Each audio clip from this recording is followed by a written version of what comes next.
আলহামদুলিল্লাহ, মহান আল্লাহ পাক রব্বুল আলামিনের দরবারে অগণিত শুকরিয়া যে মহান রব্বুল আলামিন আমাদেরকে এই ফিকি সেমিনারে উপস্থিত হওয়ার তৌফিক দিয়েছেন। এই জন্য সকলে শুকরিয়া আদায় করে বলি আলহামদুলিল্লাহ। এখানে অনুভূতি পেশ করার কথা বলা হয়েছে যে এখানে ইফতা বিভাগ যে খোলা হয়েছে এর অনুভূতিটা কি।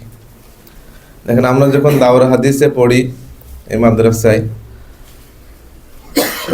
বছরের শেষের দিকে উস্তাদরা আমাদের একটা সুসংবাদ, যখন আমরা জানতে পারলাম যে আমাদের এখানে ইফতা বিভাগ খোলা হবে, তখন আমার শুরু থেকে যখন আমি জামাত বিভাগে প্রথম ভর্তি হয়েছি, যখন ইচ্ছা জাগলো যে জামাত বিভাগে পড়বো হেফজখানা থেকে ফারেক হওয়ার পরে, তখন থেকে ইচ্ছা ছিল যে ইনশাল্লাহ দাওরা হাদিসের পরে ইফতা পড়বো।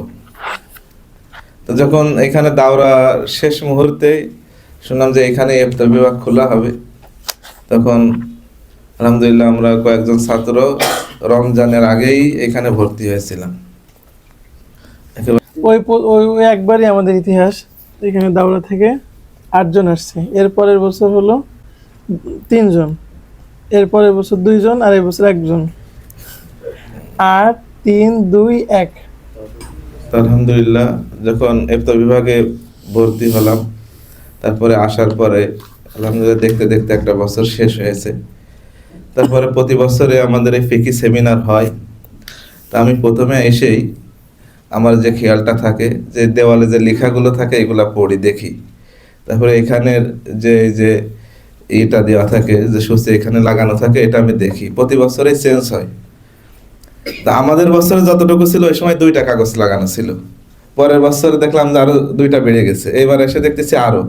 তা আমার মনের ভিতরে যে অনুভূতিটা হয়, আপনাদের এসে দেখলে মনে হয় যে আমি যদি এই বছরে থাকতাম তো নিশ্চিত পলান দিতাম। মানে এরকম একটা অনুভূতি যে আপনারা এত মেহনত করতেছেন, আমরা কিন্তু আমরা এত পাই নাই, আপনারা যতটা পাচ্ছেন। আমরা প্রথম বছরে যতটুকু পেয়েছি, দ্বিতীয় বছরে কিন্তু যারা পড়েছে তারা আরো বেশি পেয়েছে। আপনারা একটু থামাচ্ছি, ওখানে আপনাদের শীটগুলো একেবারে সব আছে বলা যায় না, বেশ উল্লেখযোগ্য অনেক শীট ওখানে আছে, যেটা পরবর্তীতে নানান সময় লেখা হয়েছে।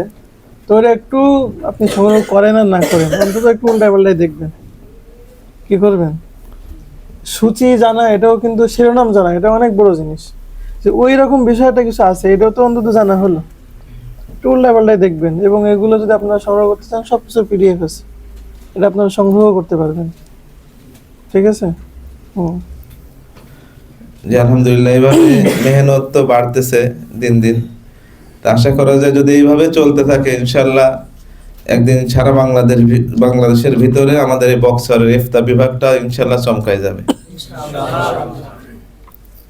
আর এই ফিকি সেমিনার সম্পর্কে আমার যে অনুভূতি, আমার যে ইচ্ছা, আলহামদুলিল্লাহ আমি সবসময় চেষ্টা করি যে আমার মাদ্রাসার যতই কাজ থাকুক আগে সেরে, মানে যখনই শুনি যে ফিকি সেমিনারের একটা ডেট ফিক্সড হয়েছে, তখন থেকেই আমি মাদ্রাসার উস্তাদদের আগে থেকে জানাই যে আমি অমুক তারিখে যাব মাদ্রাসায়।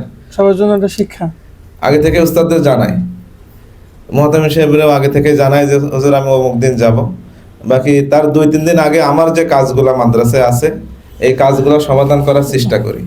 এবং আমার যারা আগামীকালকে আমার ডিউটি আছে রবিবারে, আমার সপ্তাহে মাত্র 2 দিন ডিউটি এই খেয়ার চলাকালীন সময়, তার ভিতরে একটা হলো রবিবারে 8টা থেকে 10টা পর্যন্ত।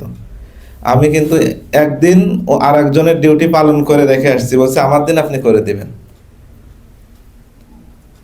আমি চাই যে ফিকি সেমিনারের গুরুত্ব, চাইলে কি হয় না, ফিকি সেমিনারের গুরুত্ব সবার দেওয়া দরকার। যদি আমরা গুরুত্ব দিই তাহলে ইনশাল্লাহ এটা বহাল থাকবে, আর আমরাও চাই যে এটা বহাল থাকুক।